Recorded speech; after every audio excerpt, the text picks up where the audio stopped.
যেমন শ্রীমদ্ ভগবত গীতা শুরু করেছেন অর্জুন বিষাদ যোগা, আর শ্রী শ্রী ঠাকুর বর্তমান পুরুষোত্তম তিনি সত্যানুসরণ শুরু করলেন দুর্বলতা যোগা। এই যে দুর্বলতা অধ্যায়ের মধ্যে দুটো শব্দ আছে, একটা হচ্ছে সাহসী আর একটা হচ্ছে বীর। এই দুটো শব্দ প্রথমে আমরা দুবেলা পাঠ করি, অনেকে বহুবার পাঠ করেন।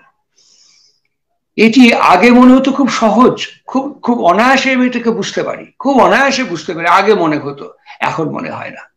কেননা এখন যত পরিণতির দিকে আমার জীবন এগিয়ে যাচ্ছে, ঘাত প্রতিঘাত, সংঘাত এবং সংঘর্ষের মধ্য দিয়ে, বিভিন্ন বিভিন্ন পারিবেশিক প্রকৃতি এবং পরিস্থিতির ভেতর দিয়ে, ততই যেন বারবার মনে হচ্ছে এত সহজ ভাষা নয় যাকে আমরা সহজ করে নিয়েছি, এত সহজে তাকে বোঝা হয়তো বা সম্ভবপর হবে না। অনেকটা সার্কাস্টিক মোশনের মতন মনে হয় এখন। কেন মনে হয়? আমাদের উপনিষদ এবং বেদ সম্পর্কে এমন অনেক অনেক বিষয় আছে, উপনিষদ এবং বেদের মধ্যে এমন অনেক শ্লোক এবং মন্ত্র আছে, অনেক শব্দ আছে যাকে আমরা অনেকভাবে বিকৃত ব্যাখ্যা করে ফেলেছি। যে ব্যাখ্যা দেখে বর্তমান কালের অগ্রগণ্য আধুনিক সমাজ, যুবক এবং শ্রেণী একে স্বীকার এবং গ্রহণ করতে দ্বিধাবোধ করে, সংশয় বোধ করে। সেই কারণেই বেদকে বলা হয়েছে সান্ধ্য ভাষা। শ্রী শ্রী ঠাকুরের কাছে একদিন প্রশ্ন করা হয়েছিল যে আচ্ছা, যদি আমরা শাস্ত্রই তো সবচাইতে বড়, শ্রীমদ্ ভগবত গীতায় স্বয়ং পুরুষোত্তম বলেছেন শাস্ত্রই তো সর্বাপেক্ষা শ্রেষ্ঠ, শাস্ত্রের প্রমাণ, শাস্ত্রের বিষয় থেকে আমাদের জীবনকে নির্মাণ করতে হয়। শ্রী শ্রী ঠাকুর ছোট্ট একটি কথা বললেন, সদ্গুরু আচার্যের সান্নিধ্যে থেকে শাস্ত্র পাঠ করতে হয়, তা না হলে পরে বিকৃতির সম্ভাবনা এসে যায়। ঠিক শ্রী শ্রী ঠাকুরের মাত্র 133তম সময়কালকে আমরা অতিক্রম করছি। এই মাত্র 133তম সময়কালের মধ্যে আমার চেতনার উন্মোচনের সঙ্গে সঙ্গে, বোধের বিকাশের সঙ্গে সঙ্গে বারে বারে দুটো শব্দ নিয়ে আমি খুব ভেবেছি। সাহসী হতে হবে, বীর হতে হবে। কোন সাহসের কথা বলছেন? সাহসের সংজ্ঞা তিনি কি দিয়েছেন? সাহসের রকম তিনি কেমন বলেছেন? সাহসের ধরন তিনি কেমন বলেছেন? আমি শোনাচ্ছি। ঠাকুরের চলার সাথী বাণী গ্রন্থে সাহসে মঙ্গল ও উন্নতি, এই বাণী থেকে আমি শোনাচ্ছি। যে সাহস স্থির বোধকে লইয়া, যে সাহস স্থির বোধকে লইয়া জীবন ও বৃদ্ধির পরিপন্থীকে তাচ্ছিল্য, নিরোধ বা বিধ্বস্ত করিয়া নিজ পারিপার্শ্বিক বা জগতের মঙ্গলের সহিত উন্নতির প্রতিষ্ঠায় স্বভাবতই দক্ষ, তাহাকেই প্রকৃত সাহস বলা যায়। আমি যে সাহস বুঝেছিলাম এতকাল, এই সাহস সে সাহস নয়। তারপরে সাহসী হতে হবে এবং বীর হতে হবে। বীরের সংজ্ঞা তিনি কে দিয়েছেন? চলার সাথী এই বাণী গ্রন্থের মধ্যে একটা বাণীর নামই হচ্ছে বীর। এই বাণী গ্রন্থের মধ্যে উন্নতিতে উদ্যম যাহার স্বভাব সিদ্ধ, উন্নতিতে উদ্যম যাহার স্বভাব সিদ্ধ, যাহার সাহস, কৌশল ও দক্ষতায় বিশৃঙ্খলা ও বিপদ সুশৃঙ্খল সুপথে পর্যবসিত হয়, জীবন যশ ও বৃদ্ধি যাহাতে ম্লান করে, তাহা ক্ষীণ ও নষ্ট করিয়া সংবর্ধনের প্রতিষ্ঠা করিয়া দেয়, তিনি বীর। তাহলে বীর হতে হবে এবং সাহসী হতে হবে। যত অনায়াসে পাঠ করতে পারি, যত অনায়াসে ব্যাখ্যা করতে পারি, তত অনায়াসে জীবনে বোধ করতে পারি না। আর এই বোধ করতে না পারার ফলেই জীবন বারে বারে ধাক্কা খায়। সাহস মানে কি, বীর মানে কি, ঠাকুরকে আমরা আহ্বানী মন্ত্রের মধ্যে উচ্চারণ করি, অচ্ছেদ্য বর্ণ মহান পুরুষ। শ্রী শ্রী ঠাকুরের যে কোনো একটি অধ্যায়, যে কোনো একটি শব্দ, যে কোনো একটি বাণী গ্রন্থকে যদি আমরা টেনে নিয়ে আসি, দেখতে পাবো একযোগে তার 150টার কাছাকাছি বাণী গ্রন্থের সঙ্গে একটা অভূতপূর্ব সম্মেলন, একটা সূত্রে মনেই গণাইবর মতন একটা অভূতপূর্ব বিষয় যেন উন্মোচিত হচ্ছে, প্রতিভাত হচ্ছে। শ্রী শ্রী ঠাকুরকে আমি তার হাসি মুখে বলতে শুনেছি, হাসতে হাসতে তিনি বললেন, জীবনে কত কথাই তো বললাম, জীবনে কত কথাই তো আমি বলেছি, কিন্তু সারা জীবন আমি একটাই কথা বলেছি। আমার স্নেহের পুত্রবতী সুব্রত সে কথা বলেছে, বি কনসেন্ট্রিক, সুকেন্দ্রিক হও। এই কথাটা তিনি নানান আকারে, ইঙ্গিতে, সাড়ায়, সংকেতে, ভাষায় এবং শব্দবন্ধের মধ্য দিয়ে আমাদের কাছে প্রকাশ করেছেন। সুকেন্দ্রিক হয়ে ওঠো। শ্রী শ্রী ঠাকুরকে জিজ্ঞাসা করা হয়েছিল সুকেন্দ্রিক বলতে আমরা কি বুঝবো। আমি ঋদ্ধিমানকে বলেছিলাম, ঋদ্ধিমান, আমরা অনেক বড় বড় তত্ত্বের আলোচনা করি, আমরা অনেক বড় বড় প্রশ্ন অবতারণা করি, আমরা অনেক বড় বড় জিজ্ঞাসা আমরা আমাদের কথার মধ্যে, প্রশ্নের মধ্যে রেখে যাই। কিন্তু সুব্রত বলেছে যে বঙ্কিমচন্দ্র, যাকে সাহিত্যের সম্রাট এবং ঋষি বলে আমরা প্রণাম করি, তিনি বলেছিলেন এ জীবন লইয়া আমি কি করিব। এটি প্রশ্ন, এটি জিজ্ঞাসা। তাই ঋদ্ধিমানকে বলেছিলাম, ঋদ্ধিমান, যারা তোমার এই ফেসবুক অমিয় পুরুষোত্তমের অমিয় কথায় পেজ লাইনটা শোনেন, তাদের এই বিষয়টা দাও। প্রত্যেক দিনে আমাদের দৈনন্দিন প্রাত্যহিক জীবনে শ্রী শ্রী ঠাকুর কেমন, কতখানি প্রাসঙ্গিক, তাৎপর্যপূর্ণ এবং অপরিহার্য প্রয়োজনীয় বিষয়, একে আমাদের বারে বারে মাইক্রোস্কোপিক অ্যানালিসিস করে দেখতে হবে। ঠাকুরের শব্দগুলো তার কাছে থেকে তিনি বারবার বলছেন যে শব্দ আমরা বুদ্ধি করে আনতে পারি না, কোনো একাডেমিক কোয়ালিফিকেশন থেকে আমরা শব্দ সৃষ্টি করতে পারি না।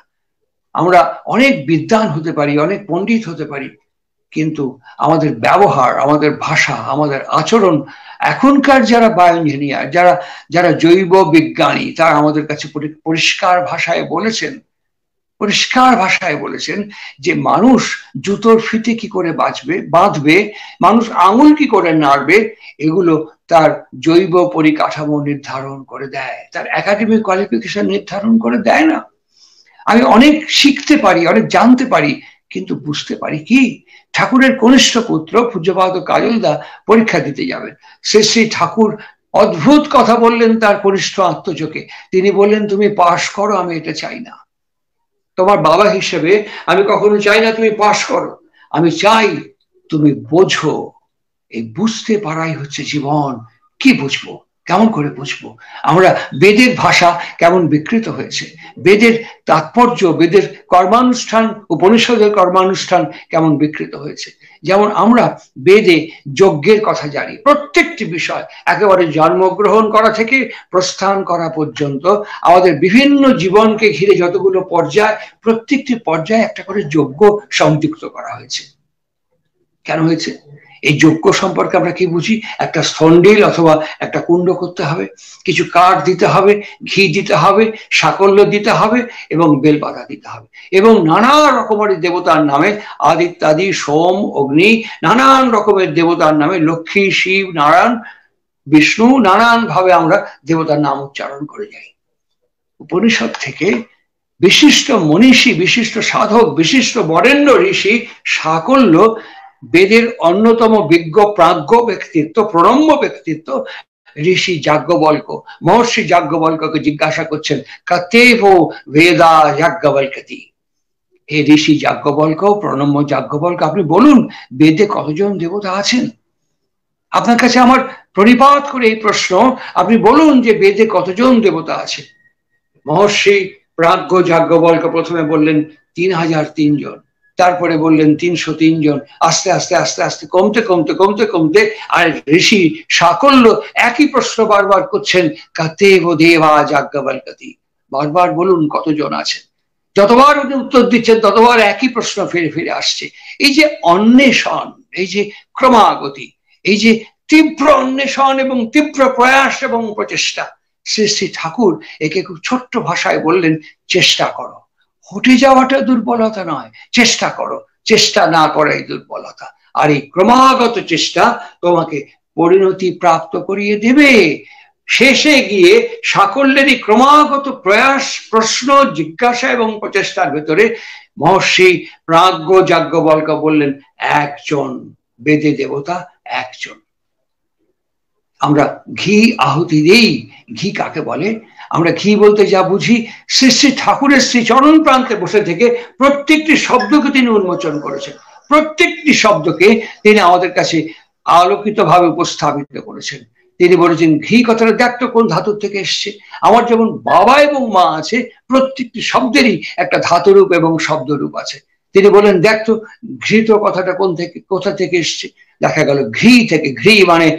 ঘি মানে হচ্ছে উস্কে তোলা, ঘি মানে হচ্ছে চেতিয়ে তোলা, ঘি মানে হচ্ছে অগ্রগমন করানো, সংবর্ধিত করে তোলা। ঘি মানে হচ্ছে সংবর্ধিত করে তোলা। কি করে সংবর্ধিত হতে হবে? মন্ত্রটা প্রথম তাই ঋগ্বেদে, ওম অগ্নিমিলে, অগ্নি ইলন করো, অগ্নিমিলে পুরোহিতাং, সবার অগ্রে থেকে হিত এবং মঙ্গলকে সাধন করো, যজ্ঞাস্ত্র দেব ঋত্বিজা, অর্থাৎ এই যজ্ঞ স্থাপন করছি, এই যজ্ঞ মানে সম্বর্ধনার আয়োজন, সম্বর্ধনার ব্যবস্থা, সম্বর্ধনার প্রয়োজনকে তোমাদের কাছে উন্মোচন করছি। শ্রী শ্রী ঠাকুর যেন মূর্ত বিরল বার্তিক ব্যক্তিত্বের বিগ্রহের অস্তিত্ব, তার কাছে দেখেছি সম্বর্ধনা কেমন করে করা যায়। সেই কারণে আমরা বলি তার মাধুর্য মণ্ডিত, তার লীলায়িত জীবনের কথা, তার মাধুর্য মণ্ডিত জীবনের কথা আমরা বারে বারে বলি। কেমন সে পূজ্যপাদ কাজলদা পাটনা থেকে MS পাশ করে এসছেন। তিনি যখন MS পাশ করে এসছেন, মাস্টার অফ সার্জারি এই ডিগ্রিটাকে অ্যাচিভ করে তিনি যখন এসছেন, শ্রী শ্রী ঠাকুরের কাছে বসে আছেন, তখন তিনি MBBS এবং MS। শ্রী শ্রী ঠাকুরের কাছে একটা নতুন কার্পেট এসছে, তার ভক্তজন শিষ্যজন এসে বসবেন, তার সঙ্গে যারা সাক্ষাৎ করতে আসেন তারা বসবেন, পার্লার ঘরে একটা নতুন কার্পেট এসছে বড়। ঠাকুর তার ছেলেকে পাশ করার পর বলছেন, কাজলা তুমি এই কার্পেটটা এখানে পারো তো দেখি। তিনি কার্পেটটা পারছেন। কার্পেটে যখন পারছেন, পারতে গিয়ে একটা দিক কুচকে যাচ্ছে, একটা দিক ঠিক থাকছে, আমরা খুব ঝটপট করে করে ফেলি। ঠাকুর সঙ্গে সঙ্গে বলছেন, এটা ঠিক হলো না, ওটা ঠিক হলো না, এখানে কুচকে গেল, ওখানে কুচকে গেল, এখানে ঠিক হলো না, ওখানে কম হয়ে গেল, একদম সিমেট্রি করতে হবে, টান টান করে পারতে হবে। ঠাকুর একটা একটা করে নির্দেশ দিচ্ছেন, তিনি একটু একটু করে প্রতিপালন করছেন। দেখা গেল কাজটি শেষ করতে 45 মিনিট সময় লাগলো। কাজলদা তার বাবাকে, তার গুরুকে, পুরুষোত্তমকে হাঁটু মুড়ে হাত জোর করে বলছেন, বাবা MS পাস করলেই তোমার 17 ইঞ্চি পাতা যায় না, এটাও শিখতে হয়। MS পাস করলেই তোমার 17 ইঞ্চি পাতার যোগ্যতাকে অর্জন করা যায় না বাবা, এটাও শিখতে হয়। সুতরাং নিজে শেখার কোনো শেষ নেই। অবতার বরিষ্ঠ সামান্য আচার্য শ্রী শ্রী রামকৃষ্ণদেব বলেছিলেন, যতকাল বাঁচি ততকাল শিখি। কি শিখবো, কেমন করে শিখবো, কিভাবে শিখবো? এই শেখার জন্য, জীবনকে উদ্বর্ধন সংবর্ধন করবার জন্য আমার জীবনে কোনো প্রয়োজন নেই, কোনো দৈনন্দিন রুটিন হ্যাবিট আমার জীবনে নেই, প্রত্যেক দিনের অভ্যাস যোগ আমার জীবনে থাকবে না। আমি ভালো বক্তা হতে পারি, আজ পর্যন্ত বিপিন পালের মতো বাগ্মী প্রভুর খুব কম আছে, কেশব সেনের মতো বাগ্মী প্রভুর খুব কম আছে, কিন্তু ইতিহাস ওদের বাগ্মী হিসেবেই রেখেছে, জীবন এবং চরিত্রকে রঞ্জিত করে উঠতে পারেনি। ভারতবর্ষে, অখণ্ড ভারতবর্ষে সাধক ঋষি মুনি তপস্বীর কোনো অভাব নেই। স্বামী বিশুদ্ধানন্দজি পরমহংস দেব, যাকে এখনো ভারতবর্ষে যোগী রাজাধিরাজ বলা হয়, তিনি নারায়ণ শিলা এবং শিবলিঙ্গ একজন নিয়ে এসে বলছেন, একটা সমস্যা আমাকে দুজন দিচ্ছে, কোথায় রাখবো? তিনি হাতে করে নিয়ে বলছেন, দাও আমাকে। মাথা এখানে কিছুক্ষণ ঘষাঘষি করতে করতে মাথার মধ্যে ঢুকে গেল। সবাই বলুন কোথায় গেল? বললে মাথার ভেতরে। এরকম করে করে নাড়ছেন, দুটো শিবলিঙ্গে এবং নারায়ণ শিলাতে সংঘর্ষ হচ্ছে। শ্রী শ্রী ঠাকুরের এই চলার সাথী বাণী গ্রন্থের মধ্যে একটা ছোট্ট বাণী আছে, সাধনা এবং যোগ ও বিভূতি।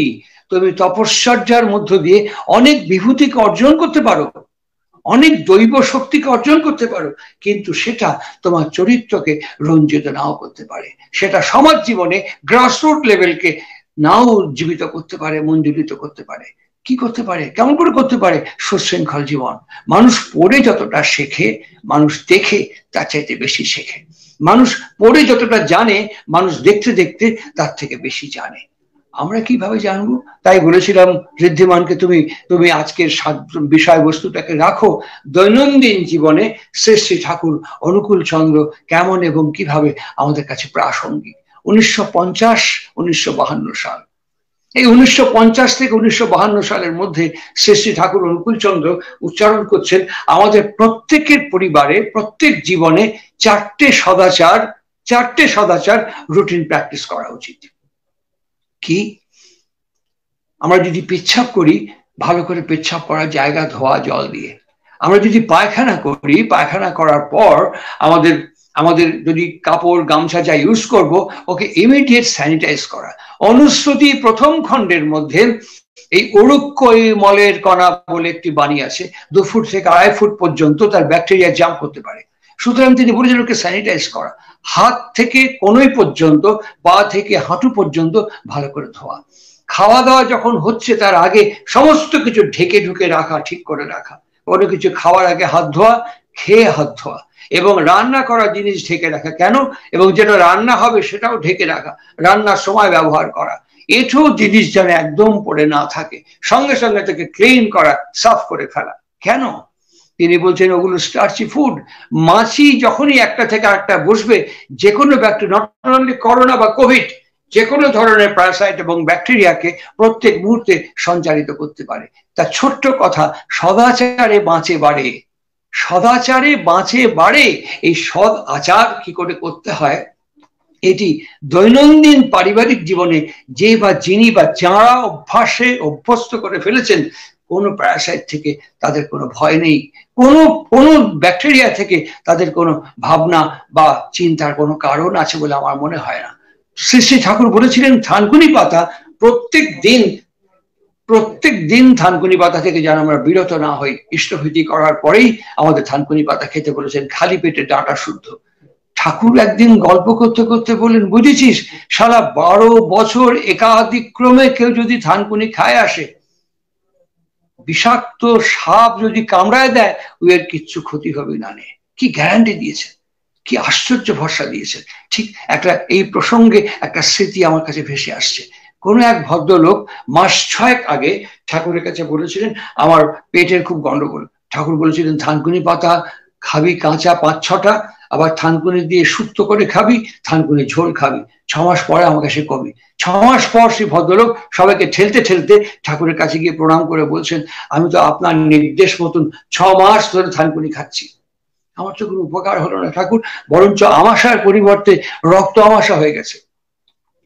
ঠাকুর কানে হাত দিয়ে বললেন, কয় কি পাগল শালা, তুই করছিস কি? বলছে, হ্যাঁ ঠাকুর, আমি 6 মাস খেয়েছি, খাওয়ার পরে আমাশা ছিল, এখন রক্ত আমাশা হয়ে গেছে। ঠাকুর বললেন, কেমবায় খাচ্ছিস কত দেখি? তখন তিনি বললেন, লঙ্কা দিয়ে, তারপরে সর্ষে বাটা দিয়ে, নানা সর্ষের তেল দিয়ে চটকে বেশ টেস্টি করে থানকুনি খাচ্ছি। ঠাকুর বলছেন, তুমি শালা থানকুনির তেজ মারায় খায় তুমি আমাকে সে করছো রক্ত বাড়াচ্ছে পাছা দিয়ে? হ্যাঁ, আমরা ঠিক এইভাবেই তার বাণী এবং বোধকে আমরা আমাদের ইচ্ছার সঙ্গে সম্পৃক্ত করে ফেলেছি বলে কোনো শব্দ অন্বেষণ আমাদের কাছ থেকে হারিয়ে গেছে। শ্রী শ্রী ঠাকুরকে দেবীপ্রসাদ মুখোপাধ্যায় কিছুদিন আগে চলে গেলেন আমাদের পার্থিব লোক থেকে অনুকূল লোকে। প্রণম্য দেবীপ্রসাদ মুখোপাধ্যায় দা শ্রী শ্রী ঠাকুরকে বলছেন, অভ্যাস বলতে কি বুঝবো? ঠাকুর বলছেন, অভ্যাসকে ভাগ করলে অভিবাস, অভি মানে অন, সম্মুখে অগ্রগমন করতে হবে। যারা অগ্রগমন করে, সম্মুখ পানে এগিয়ে যাওয়াতে বাস করে, সেই প্রচলন কি প্রকৃত অভ্যাস বলে চিহ্নিত করা যায়। দেবীদার সঙ্গে সঙ্গে বলুন, কেউ যদি ড্রিঙ্ক করে, যদি বলে এটা আমার বদ অভ্যাস, শ্রী শ্রী ঠাকুর বললেন ওটা অভ্যাসের সংজ্ঞা বিচ্যুত হয়ে গেল, ওকে অভ্যাস পরিকাঠামোর মধ্যে আর রাখা যায় না। মদ খেলে যা ফল তাই হবে। সুতরাং মদ খাচ্ছি বলে ওটাকে বদ অভ্যাস বলা যায় না, ওতে সংজ্ঞা অপবিত্র হয়ে যায়, শব্দ অপবিত্র হয়ে যায়। তাই কোন শব্দের শিক্ষা বিধায়না বইয়ের মধ্যে তিনি শব্দের ব্যবহার এবং বিজ্ঞান সম্পর্কে বিহিত আলোচনা করেছেন। আমাদের দৈনন্দিন জীবনে আমরা কি করে বুঝবো? আমাদের যখন অসুখ বিসুখ হয় আমরা রুটিন ওষুধ খাই। আমি প্রত্যেকের কাছেই বলবো, আমার এই অভিজ্ঞতা নিবেদন করছি, ঠাকুরের বই এবং শ্রী শ্রী ঠাকুরের মধ্যে কোনো তফাৎ নেই, কোনো পার্থক্য নেই। প্রত্যেক পরিবারে যেন একটা পঠনের অভ্যাস যোগ শুরু হয়। অনলাইন কথা শুনে সবসময় বোঝা যায় না, আমাদের বক্তৃতা শুনে, কথা শুনে সবসময় ধরা যায় না। কেন ধরা যায় না? আমার বাবা, আমার কাকা, আমি, হাউজারম্যানদা, অন্যতম বরেণ্য অদ্বিতীয় বাগ্মী প্রভু জনার্দন মুখোপাধ্যায় দা সব বসে আছে ঠাকুরের কাছে। আমার বাবা একটু আসতে দেরি করছে। যখন দেরি করলেন, শ্রী শ্রী ঠাকুর আমার বাবাকে বললেন, তুই এত দেরি করে আলি কে? আমার বাবা বললেন, আমি এতক্ষণ আপনার ওই পাবলিশিং হাউসে বসে বসে সুধীর বক্সিদার সাথে গপ্প করছিলাম আর চা খাচ্ছিলাম, দেখলাম আপনি যে ভিক্ষে করে কাগজ নিয়ে এত চেষ্টা করে সব ছাপায় ছুপায় যাচ্ছেন, শালা সকাল থেকে এতক্ষণ বসে বসে আড্ডা মারলাম, একটা লোককে দেখলাম না আপনার একখান বই কিনে নিয়ে যেতে। শুধু এসব করছেন কেন, কি লাভ? ঠাকুর চুপ করে শুনলেন। চুপ করে শোনার পর আমার কাকাকে বললেন, তুই তো প্যারির ঘরের পাশেই থাকিস না, ডক্টর প্যারি মোহন নন্দী, তুই তো প্যারির ঘরের পাশেই থাকিস না? আগে হ্যাঁ, এই প্যারির যাই কথাটা কয়ে আসতো, এই বলে দিলেন। খাটের কাছে বসে কাকা এই কথাটা বললে, একটা কথা বললেন। ঠিক পার্লারের দরজা পর্যন্ত যখন গেছেন, শ্রী শ্রী ঠাকুর ডাক দিয়ে জিজ্ঞেস করে, শোন কি কবি কত? ঠিক শ্রী শ্রী ঠাকুর যে কয়েকটা কথা বলেছিলেন তারই মধ্যে এখান থেকে ওইটুকু যেতে যেতে, দরজা পর্যন্ত যেতে যেতে আমার কাকা প্রায় 5-6 খানা শব্দ ওলট পালট করে দিয়ে নিজের কথা বসিয়ে দিয়েছে। শ্রী শ্রী ঠাকুর হাসতে হাসতে আমার বাবার দিকে তাকিয়ে বলে, দেখেছিস তোর ভাইকে কোলাম এইখান থেকে অতটুক যেতে যেতেই সারা কথার তেজ মারায় ফেলিছে। কি কবের কোলাম আর কি শোনাচ্ছে, তুইও শুনেছিস, এখনো শুনতেছিস। এই জন্যই পরমপিতা আমার দিয়ে যা কয়েছে লিখে ছাপায় থুয়ে গেলাম। এসব পড়লি পরে না আমার সাথে কথা কওয়া হবেনি, এসব পড়লে পরে সাক্ষাতে আমার সাথে কথা কওয়া হবেনি। আমার বাবা জিজ্ঞাসা করলেন, যদি কেউ না পড়ে, দুটো বুড়া আঙুল এরম করে দেখিয়ে দিয়ে বললেন, ফাক্কা। দুটো আঙুল দেখিয়ে দিয়ে বললেন, আমার কিছু হবে না, অনুসরণ করাটাই ফাক্কা, ফাঁকিতে পর্যবসিত হবে। তিনি বলেও গেলেন, ফাঁকি দিলেই পেতে হবে তা। আন্দোলন কেমন? উদ্বেলন থাকবে তার মধ্যে। উদ্বেলন কেমন? ঊর্ধ্বমুখী গতি থাকবে তার মধ্যে। আমার উত্তরপ্রতিম প্রতিভাজন স্নেহের সুব্রত খুব ভালো বলেছেন যজন সম্পর্কে। মুখে ঠাকুর ভগবানের কথা বলতে হয় না, ঠাকুর এসছেন এসব বলতে হয় না। আমার চরিত্র, বাতাস যদি বয়ে যায় গাছ দুলবে, ফুল যদি ফোটে আর বাতাস যদি বয়, সুগন্ধ একটা নাকের থেকে আর একটা নাকে গিয়ে পৌঁছাবে। আমার চিন্তা, চেতনা, চলন, চরিত্র যদি একমুখী সকেন্দ্রিক হয়ে ওঠে, তাহলে পরেই কিন্তু আমার এই গন্ধ, এই জীবন আমার পরিবেশে যেখানেই থাকে না কেন তাকে আকৃষ্ট করবে, তাকে আকর্ষণ করবে। এই হচ্ছে জীবনের বোধ। প্রত্যেক দিন জীবনে ঘুম থেকে উঠে ইষ্টভৃতি করে, ঠাকুর অনেক দূরে ঠাকুর, আমি আমার পৃথিবীতে আমাকে যে নামিয়ে নিয়ে এসছে, এই পৃথিবীতে আমাকে যে আলো দেখিয়েছে, আমাকে এই পৃথিবীতে যিনি হাত ধরে সদ্গুরুর সঙ্গে সম্পৃক্ত সংযুক্ত করে দিয়েছেন, তিনি আমার বাবা। যে প্রথম বাড়িতে আমি আশ্রয় পেয়েছি তিনি আমার মা। শ্রী শ্রী ঠাকুর বলছেন প্রত্যেকদিন বাবাকে পিতৃভৃতি করে প্রণাম করে বলতে হয়, পিতা আমার জীবনের উৎস, আমার অসহায় শৈশব থেকে তোমার দয়া, মায়া, স্নেহ, ভালোবাসা, করুণা, ক্ষমা এবং পরিচর্যায় তুমি আমাকে মানুষ করে তুলেছ। প্রত্যেক দিন বলতে হয়, মা আমার, জননী আমার, তোমার ইচ্ছা থেকে আমার জন্ম, তোমার দেহ থেকে আমার দেহ, তোমার ভাষা থেকে আমার ভাষা নিয়ে আমার অসহায় শৈশব থেকে তুমি আমাকে মানুষ করে তুলেছ।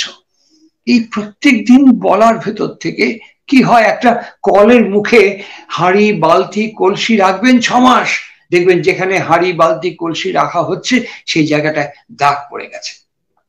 দীর্ঘদিন বলতে বলতে, আবৃত্তি করতে করতে একদিন আমার বোধ জেগে উঠবে। শ্রী ঠাকুর বলছেন, শোনা, দেখা, জানা যখন বুঝে পর্যবসিত হবে তাকে বোধ বলে চিহ্নিত করা যায়, তখনই আমার বোধে পর্যবসিত হবে। আর তাই তিনি বলছেন, আবৃত্তি সর্বশাস্ত্রাণাং বোধাদপি গরীয়সী।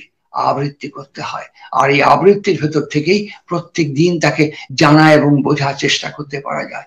তার ভেতরে অবিমিশ্র প্রেম, তার মধ্যে অপরিসীম ভালোবাসা। তিনি কখনো, সুব্রত খুব ভালো কথা বলেছেন, সংগঠন, তিনি কখনো সংগঠনকে গুরুত্ব দেননি। তিনি চেয়েছিলেন সংগঠিত জীবনকে যাপন করা। আমরা এখন আত্মপ্রকাশ, আত্মপ্রতিষ্ঠা, আত্মপ্রচার এবং আত্মপ্রশংসা, এই জালের মধ্যে আবদ্ধ হয়ে গেছি। যেদিকে তাকাচ্ছি, যেদিকে দুটো চোখ যাচ্ছে, আমি আমি আমি আমি গন্ধ। মহাপ্রভু বলেছিলেন, মুই মুই করা ভালো নয়। এই আমি আমি আমি আমি করতে করতে শ্রীরামকৃষ্ণ বলেছেন, ওখানে কে রে আমি, এখানে কে রে আমি, ওখানে কে রে আমি। শালা আমি আর যাই নে গো, আমি আর যাই নে, থাক শালা আমি দাস আমি হয়ে। এই দাস আমি হতে গেলে পরে দাসত্ব শৃঙ্খলে নিজেকে বেঁধে ফেলতে হয়, আর সেটা ভালোবাসা, শ্রদ্ধা, আমার ইচ্ছা নির্ভর। আমার ইচ্ছা নির্ভর। আমি যদি ইচ্ছে করি তবে আমি পারি, আমি যদি ইচ্ছে করি তবে আমি হাঁটতে পারি, আমি যদি ইচ্ছে করি তবে আমি চলতে পারি। আমি খুব বেশিক্ষণ কথা বলবো না, আজকে এই দৈনন্দিন জীবনে তার প্রাসঙ্গিকতা নিয়ে বলি। আমার ঘুম ভাঙার পরে উঠে সকালবেলা ফ্রেশ, আমি যাতে মনে করি, ফ্রেশ হওয়ার পর আমাকে ইষ্টভৃতি করতে হবে। আমি ইষ্টভৃতি কত করছি, টাকা পয়সাটা ইষ্টভৃতি নয়, টাকা পয়সা ইষ্টভৃতি নয়, আমি ইষ্টভৃতি যে করছি হাতে করে স্টার্ঘ নিয়ে, আমি শ্রী শ্রী ঠাকুরের প্রতিকৃতির দিকে তাকিয়ে বলবো, ঠাকুর ঠাকুর আমি আমি তোমাকে দেখিনি, একটাও মিথ্যে কথা বলছি না, ঠাকুর আমি আমি তোমাকে দেখিনি, আমি আমি তোমাকে চিনি না, আমি তোমাকে জানি না, হ্যাঁ সত্যি বলছি, আমি তোমাকে জানি না, আমি তোমাকে চিনি না, আমি তোমাকে দেখিনি, আমি যে তোমাকে খুব বিশ্বাস করি, নির্ভর করি, ভক্তি করি, ভালোবাসি, সবটা সত্যি নয় ঠাকুর। কেন সত্যি নয়? আমার বাবার নাম গোবর মজুমদার, তিনি যখন হিমায়তপুর গিয়েছিলেন তখন ক্লাস 7-এ পড়েন, 7-8-এ পড়েন, 1937-38 সালে তিনি গিয়ে পৌঁছেছেন। এই 7-8-এ পড়া গোবর মজুমদার আর শ্রী শ্রী ঠাকুর বলছেন, আমি যে পৃথিবীতে নেমে এসেছি, মানুষ জন্মায়, আর মানুষ যখন জন্মায় তখন তার একটা বিজ্ঞান এবং ব্যাকরণ তো নিঃসন্দেহে থাকবে। সুতরাং আমার বাবা যখন ঠাকুর অনুকূল চন্দ্রের কাছে তার দীক্ষা নিয়ে শিষ্যত্বকে স্বীকার করছেন, তপস্যা শুরু করছেন, তখন তিনি বোঝেননি বিবাহের বিজ্ঞান কি। শ্রী শ্রী ঠাকুর বলছেন প্রজনন একটা বিজ্ঞান। আমার বাবা এবং আমার মা এরা বোঝেননি যে প্রজনন বিজ্ঞানটা কি। ঠাকুরকে ভালো লাগা এক জিনিস, ঠাকুরকে ভালো লাগা এক জিনিস, আর ঠাকুরকে ভালোবেসে সেই পথ অনুসরণ করা আর একটা জিনিস। এরা অতটা বুঝতে পারেননি যে বিজ্ঞান কোথায় নিহিত হয়ে আছে, কোথায় তার বিজ্ঞান ব্যাকরণ সন্নিবেশিত হয়ে আছে। ওই বয়সে গোবর মজুমদারের বৌদ্ধিক অস্তিত্বে সেটা ধরা বোঝা সম্ভবপর হয়নি। শ্রী শ্রী ঠাকুর বলছেন যে একটি সন্তান জন্মায় তার জন্মের 20 বছর আগে, অর্থাৎ আমি তখন জন্মে গেছি। আমি যে পৃথিবীর মাটিতে নেমেছি, ঠাকুরের আন্দোলনটা হচ্ছে বিবাহ সংস্কারের আন্দোলন দিয়ে। শিক্ষা সংস্কৃতি অনেক পরে, কৃষি শিল্প নিরাপত্তা সাহিত্য অনেক পরে, এগুলো অনেক পরের বিষয়। আগে আমার পৃথিবীতে আসার বিষয়, আমি যে পৃথিবীতে আসবো, কোন পথ দিয়ে আসবো, কোন মাটিতে আসবো।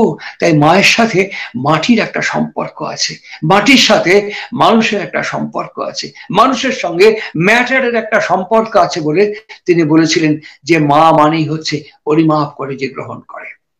এই পরিমাপ যে করবে তার বিজ্ঞান ব্যাকরণ সম্পর্কে যদি সে সচেতন না হয়, তাহলে কি পরিমাপন করবে? আমি একটা ছোট্ট স্মৃতি রোমন্থন করছি। আমি তো প্রত্যেক মুহূর্তে ঘুরে ঘুরে বেড়াই, এখানে ওখানে সেখানে। একটি বাড়িতে গেছি, খুব শীত, প্রচন্ড শীত, এখন না, সাম্প্রতিক না, বছর 10 আগের কথা বলছি। প্রচন্ড শীত, আর এই প্রচন্ড শীতে রাত্রি একটু বেশি হয়ে গেছে, 9টা 9:30 হবে। আমি গাড়িতে ফিরতে ফিরতে কোনো একজন দাদা আমাকে বললেন আমাদের বাড়িতে একটুখানি ঘুরে যাবেন। তার এই বাড়িতে গাড়িটা থামলাম এবং তার ঘরে যখন ঢুকছি, তার স্ত্রী সারাদিন কাজকর্ম করে তিনি বেশ সুন্দর করে লেপ টেপ নিয়ে গুছিয়ে, প্রচন্ড শীতে তিনি রুম হিটার চালিয়ে দিয়ে তিনি লেপের মধ্যে পাটা কোমর পর্যন্ত ঢেকে নিশ্চিন্তে বসে তিনি টিভি দেখছেন। তখন খুব হিট সিরিয়াল ছিল কয়েকখানা, সেই সিরিয়াল দেখছে। এরই মধ্যে তখন রাত্রি 9টা হয়ে গেছে, এরই মধ্যে ভদ্রলোক আমার গুরু ভাই তিনি আমাকে নিয়ে ঢুকছেন, আর তার স্ত্রীর নাম ধরে ডাক্তার শুনছো প্রণাদা এসছেন। সামনে একটা আয়না, আমি আয়না দিয়ে ওই মায়ের মুখটা পরিষ্কার দেখতে পাচ্ছি। আর যখনই দাদা বললেন যে প্রণাদা এসছেন, তখন এমন ছোট্ট একটা শব্দ করলেন, আর কিছু না। ওই ছোট্ট শব্দ প্রমাণ করে যায় কতটা বিরক্তি, কতটা অস্থিরতা, কতটা অধৈর্য, কতটা অশ্রদ্ধা, কতটা অসম্মান। ঠিক পাশাপাশি ফিরবো নেতাজি সুভাষচন্দ্রের জননী প্রভাবতীর জীবনে। আমাদের সৎসঙ্গের বিশিষ্ট বরেণ্য ব্যক্তিত্ব সুশীল কুমার সিংহ রায়। তিনি বৃদ্ধ বয়সে প্রায় 80 অতিক্রান্ত, 90 পৌঁছানোর সময় তিনি আমার বাবু বেটির বাড়িতে একবার এসছেন। প্রসঙ্গক্রমে কথা বলতে বলতে বলছেন, হিমায়তপুরে একদিন বাঁধের পাড়ে বসে আছি, একটি দম্পতি ঠাকুরের কাছে তাদের অভাব, অভিযোগ, দুঃখ, দারিদ্র, নানান বিষয়ে পরস্পরকে অভিযোগ করছেন। ঠাকুর অনেকক্ষণ শুনলেন, শেষকালে একটি বিধান দিলে ওরা চলে গেল প্রণাম করে। সুশীলদা বলছেন, যে সুশীল সিংহ রায় তিনি বলছেন, আমি ঠাকুরকে জিজ্ঞেস করলাম বিবাহের পর এগুলো হয় কেন? ঠাকুর বলছেন, এগুলো হয় বলে ওই রকম ছাওয়াল ফল ওই ঘরে জমায়। আপনি এক কাজ করেন, সুভাষের বাড়িতে একবার ঘুরে দেখে আসেন গা তো, সুভাষের মা কেমন জীবন যাপন করে দেখে আসেন। এই বলে তিনি সঙ্গে সঙ্গে পাঠিয়ে দিলেন কলকাতা এলগিন রোডে। তিনি যখন আশ্রম থেকে গেছেন, সুভাষ জননী, প্রণম্মা সুভাষ জননী তাকে আদর আপ্যায়ন আতিথেয়তার সাথে ওপরের ঘরে নিয়ে গিয়ে বসে বিভিন্ন কুশলাদি সংবাদ আদান প্রদান করতে করতে হঠাৎ বলেন, আপনি একটু বসুন, আমি আসছি।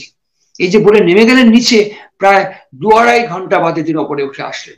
সুশীলদা জিজ্ঞেস করেন, মা আপনি কোথায় গিয়েছিলেন? উনি বললেন, উনি আসলেন তো তাই। উনি মানে সুভাষের বাবা। আমরা ওপরে 3 তলায় কথা বলছি, উনি আসলেন 1 তলাতে, আপনি কি করে বুঝলেন? তার উত্তর দিচ্ছেন সুভাষ জানানি, আমি ওর প্রত্যেকটি শব্দকে ধ্যান করি। উনি যে হাঁটেন, উনি কোনো জিনিস নিলেন, কোনো জিনিস কোথাও রাখলেন, প্রত্যেকটি শব্দ আমি ধ্যান করি। আমি বুঝতে পারি উনি এখন কি করছেন, কোথায় আছেন, কি নাড়াচাড়া করছেন। আমি যেখানেই থাকি না কেন শব্দের দিকে আমার মনটা পড়ে থাকে, আমি ওকে ধ্যান করি। যখন ফিরে এসে হিমায়তপুরে শ্রী শ্রী ঠাকুরকে বললেন, এই হাতটা ডান দিকের উরুর ওপরে সজোরে চাপড় মেরে বললেন, ওই জন্যই শালা ওই প্যাটে সুভাষ জন্মাইছে। এই যে কনসেন্ট্রিসিটি, এই যে এককেন্দ্রিক যোগ, সুকেন্দ্রিক যোগ, এটি আমাদের বিবাহের মূল মন্ত্র। আমরা দৈনন্দিন জীবনে হয়তো সবাই বিশুদ্ধ পথ অবলম্বন করে পৃথিবীতে আসেনি। একবার শীর্ষেন্দু মুখোপাধ্যায়, আমাদের উপমহাদেশের কেন বলবো, বিশ্বে পরিচিত এক প্রণম্য ব্যক্তিত্ব, একবার আমাদের কলকাতার আর.জি. কর হসপিটালে এমবিবিএস ডাক্তারদের রিউনিয়নে একবার আমাকে নিয়ে গিয়েছিলেন। উনি প্রথম গিয়ে যে কথাটা বললেন, প্রথম বললেন যে আপনারা যে আমাকে ডেকেছেন এই জন্য আমি খুব খুশি হয়েছি, খুব আনন্দ পেয়েছি। একটা বিরাট হাততালি পড়লো। তারপরেই বললেন, আসলে আপনারা যে এতক্ষণ সময় ধরে আমার কথা শুনবেন তাতেও আমার খুব ভালো লেগেছে, খুব আনন্দ হয়েছে। আবার হাততালি পড়লো। তারপরেই বলছেন, আমি যেখানে থাকি আমার বাড়িতে আমার কথা কেউ ভালো করে শুনতে চায় না, কিন্তু আপনারা শোনার জন্য খরচ করে আমাকে নিয়ে এসছেন এবং আমার কথা শুনবেন, এটা আমার খুব আনন্দ হচ্ছে, ভালো লাগছে। আবার হাততালি পড়লো। তিনি হাততালি আর থামে না, অনেকক্ষণ চুপ করে থাকার পর বলছেন, বেশি হাততালি দেবেন না। আমি আমাকে দিয়ে বললাম, সবার জীবনে কিন্তু তাই। আপনি অ্যালোপ্যাথিতে এমবিবিএস পাশ করেছেন, বাড়িতে গিয়ে দেখুন আপনার বউ হোমিওপ্যাথি খাচ্ছে অথবা কবিরাজি খাচ্ছে, আপনার কাছে সব বিষয়ে পরামর্শ গ্রহণ করে আপনার প্রেসক্রিপশনকে ফলো করছে না। সুতরাং প্রত্যেকটি ক্ষেত্রেই যদি আমরা মাইক্রোস্কোপিক অ্যানালিসিস করে দেখি, আমাদের মধ্যে একটা দূরত্ব কখনো নৈকট্যে পর্যবসিত হয়নি, শরীর কাছে এসেছে, মন এবং বৃত্তি কিন্তু নিয়োজিত হয়নি। বৃত্তিটাই আমি, ওই বৃত্তিটাই আমি, যে বৃত্তির উদ্বেলনের মধ্য দিয়ে আমার আগমন। তাই প্রত্যেক দিনের অভ্যাস যোগে ঠাকুর বলছেন, আমার সাথে তার মনোমালিন্য থাকতে পারে, দূরত্ব থাকতে পারে, ওইভাবে তো এসছি, জানি না, আমি তো জানি না আমি ইষ্টভীতি করতে কি বলে, আমি তো জানি না, আমি তো সেই পথ অবলম্বন করে আসিনি ঠাকুর, আমি তো সে পথ দিয়ে আসিনি, আমার তো ভুল ভ্রান্তি বিচ্যুতি ত্রুটি থাকতেই পারে, কিন্তু আমি সব জানা একজন মানুষের শরণাপন্ন হয়েছি, সব জানা একজন ব্যক্তিকে আশ্রয় এবং অবলম্বন করেছি। এই আশ্রয় এবং অবলম্বন কেমন? আমি নিজে সাঁতার জানি না, যদি আমি মাঝখানে পুকুরে পড়ে যাই আপনারা আমাকে ধরে তুলতে পারবেন না, কিন্তু কোনো বুদ্ধিমান মানুষ একটা শক্ত গাছের গায়ে দড়ি পাকিয়ে বেঁধে যদি দড়িটা আমাকে ছড়ে দিয়ে বলে দড়িটা ধরে আস্তে আস্তে টানতে টানতে টানতে টানতে এগিয়ে আসুন, আমার সেই বাঁচার জন্য জল থেকে দড়ি বেয়ে এগোনোর যে আশ্রয় এবং অবলম্বন, সেটা যেমন হবে, ঠাকুরকে আশ্রয় এবং অবলম্বন করে আমার দৈনন্দিন জীবনে আমি কি সেইভাবে আমার অগ্রগমন করছি? একটা মাইক্রোস্কোপিক অ্যানালিসিস আমাকে যদি করি, তাহলে দেখবো না সবটা করছি না। আমি চা খাচ্ছি, হাত ধুচ্ছি না, পেচ্ছাপ করছি, জল নিচ্ছি না, এঁটো কাটা ঠিকভাবে মানছি না, ইষ্টবিধি করার পর বাবাকে এবং মাকে সেভাবে প্রণাম করছি না, বাবাকে এবং মাকে সেভাবে ফলো করছি না। এটা করে দিবি, পরে হবে। একটা কাজ বারে বারে করছি। শ্রী শ্রী ঠাকুর বলছেন, যখনকার কাজ তখন করে ফেলা। এগুলো পড়তে পড়তে গিয়ে দেখবো, যখন বাণী পরিক্রমা করব, তার সাহিত্য পরিক্রমা করব, তার নির্দেশাবলী অনুশাসন লিপিকে, আশীর্বাদ লিপিকে পরিক্রমা করব, তিনি আমাকে কি কি বিধান কেমন কেমন করতে বলেছেন, সঙ্গে সঙ্গে তাকে বাস্তবায়িত করব। আর এই বাস্তবায়িত করার মধ্য থেকে জীবন উন্মোচিত হবে, গ্রহদোষ কর্মফল খণ্ডিত হবে, আমার ভেতরে একটু একটু করে বিশ্বাস সংস্থাপিত হবে। আমাদের শ্রদ্ধেয় পঞ্চানন সরকারের গান গাইলো আমার সংহিতা, ওকে আমি খুব ছোটবেলা থেকে দেখছি, ওরই বাড়িতে আজকে আমি এসছি, আজকে বিকেলবেলা সন্ধ্যেবেলা এখানে আমি এসছি, এই সংহিতা আজকে পঞ্চানন্দার গান গাইলো। এই মানুষটির সাথে 1975 সালে উনি চলে গেছেন, 1975 সালে উনি চলে গেছেন। এই মানুষটির সঙ্গে দীর্ঘদিন আমি কাটিয়েছি, দীর্ঘদিন এই মানুষটির সঙ্গে আমি কাটিয়েছি।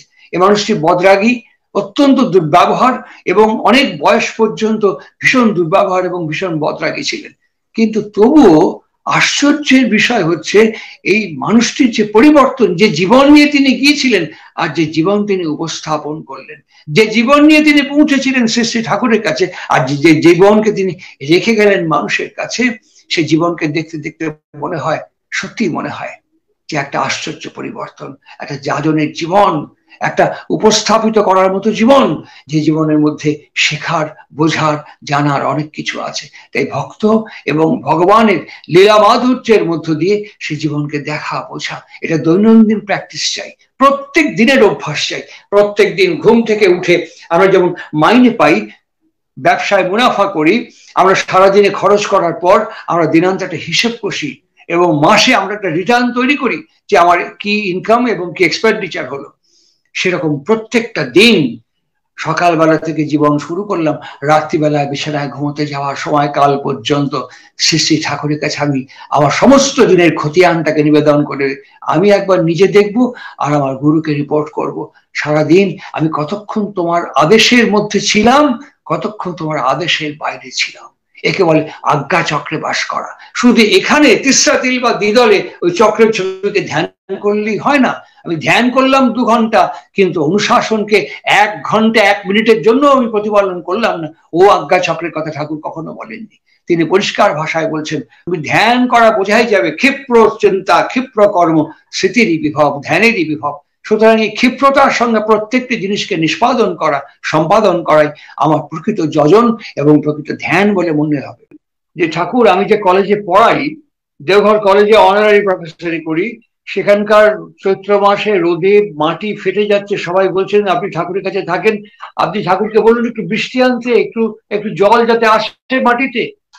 পঞ্চানন্দ ঠাকুরকে কথাগুলো বলতে বলতে ঠাকুর একটু আগিয়ে গিয়ে বললেন, আচ্ছা পঞ্চানন্দ, আপনি কি পাবনা হিমায়তপুর থেকে দেওঘর পর্যন্ত কখনো আমার মুখে শুনেছেন যে আমি অন্ধকারে আলো ফুটাই দিবের পারি, জল আনবে পারি? শুনেছেন কখনো? পঞ্চানন্দ ঠাকুর করে, আমি বিশ্বাস করি আপনি পারেন। ঠাকুর সঙ্গে সঙ্গে বলছেন, সারা যদি বিশ্বাসই করেন, ওই ফাঁকা মাঠে 2 হাত আকাশের দিকে দূরে দাঁড়ায় কনগা, বৃষ্টির যে দেবতাই থাকে থাকো, আধ ঘন্টার মধ্যে নামে আসো। যারা এখনো প্রবীণ প্রাচীন মানুষ আছেন, ওদের জিজ্ঞাসা করে খোঁজ নিয়ে দেখবেন, আধ ঘন্টার মধ্যে বৃষ্টি নেমে এসেছিল। পঞ্চানন্দ ঠাকুরের পায়ের কাছে গড়াগড়ি খেয়ে বলছেন, আমি বিশ্বাস করি আপনার দয়াতে এসছে। ঠাকুর বলছে, একদম না, আপনার বিশ্বাস ওই কর্ম করতে সক্ষম হয়েছে। এই বিশ্বাস আসে কি করে? ভাবে বিশ্বাসের প্রতিষ্ঠা। ভাব আসে কি করে? ভূ থেকে, মানে হওয়ার আবেগ। তাহলে প্রত্যেক দিন আমার এই আবেগ যদি আমাকে নির্মাণ না করে, প্রস্তুত না করে, আমার পরিণতি কেমন হবে এটা আমার কাছেও যেমন অদৃষ্ট এবং অদৃশ্য, সমাজ, সংসার, পরিবেশ, পরিস্থিতির কাছেও ঠিক তেমনই। তারপরে পরিণতিকে দর্শন করলে হবে না, প্রাক পর্বের প্রস্তুতিকে প্রত্যক্ষ করতে হবে। আর তার জন্য প্রত্যেক দিনের অভ্যাস করতে হবে। সকালবেলা বসে বলতে হবে, আমি যদি একটু বিশ্বাস, একটু নির্ভর, একটু ভালো তোমাকে না বাসতাম, আমি তোমাকে না দেখে, না শুনে, না জেনে তোমার সামনে বসে আমার এই ভালোবাসার অর্ঘ্য তোমাকে নিবেদন করছি, একটু তো বাসি ভালো, একটু তো ভালোবাসি, একটু তো নির্ভর করি, তাই তো বসেছি ঠাকুর, তোমার শক্তি আমার মধ্যে প্রেরণ করো। ক্রমাগত প্রার্থনা করতে হবে তার কাছে। সৃষ্টি ঠাকুর আভাস এবং ভরসা দুটো একযোগে দিয়ে বলছেন, sound of your call must rich me because I am sound. সুতরাং এই শব্দ দিয়েই, শব্দের ভেলায় চেপে তার সাথে আমাকে সংযুক্ত হতে হবে। তাই চলতে ফিরতে সবসময় নাম। আরেকটি কথা বলে আজকে আমার প্রসঙ্গ আমি এখানে ইতি শেষ, এসব বলবো না, আবার পরবর্তী প্রস্তুতিতে সম্মিলিত হব। সেটি হচ্ছে, আজকে সকালবেলায়, আগামীকাল সকালবেলা আমি কি করব, আমার এই কথাটি আপনারা 1 মাস অন্তত একটু প্রয়োগ করে দেখুন, উপকার না অপকার কি হয়। আমি যে প্রোগ্রামটা বলছি, এই প্রোগ্রামটা 1 মাস মেনটেন করে দেখুন, অপকার হয় না উপকার হয়। সেটা হচ্ছে, আজকে রাত্রিবেলায় বসে একটা কলম করব, ক্রমিক নাম্বার 1, তারপরের কলমে থাকবে কি কি কাজ আমাকে করতে হবে। প্রথম কাজ হচ্ছে ঘুম থেকে ওঠা, কখন উঠবো, তারপরের কলমে থাকবে কখন উঠবো, ঠিক করলাম সকাল 5টায় উঠবো। তারপরের কলমে থাকবে কখন উঠলাম, দেখলাম 5:20 উঠলাম। তারপরের কলমে থাকবে 15 মিনিট বা 20 মিনিট বা 5 মিনিট দেরি হলো কেন। তারপরের কলমে থাকবে মন্তব্য। তাহলে এর ভেতর থেকে আমার অ্যাচিভমেন্ট কি হবে? আমার ব্যাক মেমোরি এক্সারসাইজ হবে। আমার যে অদৃশ্য অদেখা বৃত্তিগুলো আমার ভেতরে বাস করছে, যারা আমাকে খিচড়ে ধরে টেনে নিয়ে গিয়ে আমাকে সর্বনাশ করাচ্ছে, তাদের প্রত্যেককে আমি আলাদা করে চিহ্নিত করতে পারবো। শ্রী শ্রী ঠাকুর বলতেন, নিয়ন্ত্রণ, সামঞ্জস্য এবং সমাধান, এগুলো আস্তে আস্তে আমার হাতের মুঠোর মধ্যে একটু একটু করে আসতে থাকবে।